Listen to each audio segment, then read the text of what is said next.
Right, what we got here is a program using a module called random. And you can see if you ever want to make use of built-in modules, this is built into Python, you just type out import, it's gone orange, and then in this case we're using the module called random. And then within that module there's a number of functions, and the one that we're going to use is the random integer. And we use the dot notation to call that particular function from that particular module.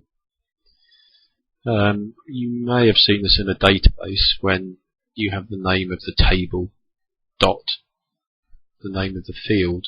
It just means that this thing after the dot belongs to the thing before the dot. So what does it do? Random integer, not surprisingly, what it gives you is a random number, and then you say how many numbers and what's the maximum value on the number. I think I'm just going to check that.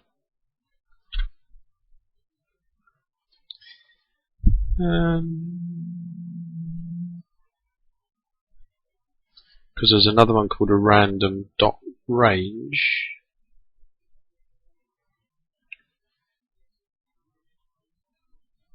So it returns a random between it's between those two values, which may include either of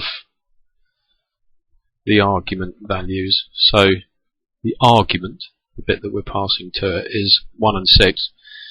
So what it does is it generates a number anywhere in between those two numbers, including the two that we've given, so including the 1 and the 6.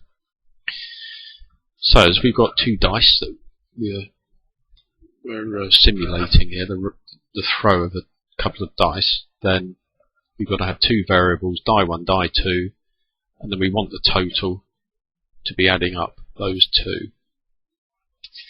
So if we just run that program, you can see you rolled a 4 and a 2, that gives you 6 in total. Press enter to exit. And that's it. So that's the random module.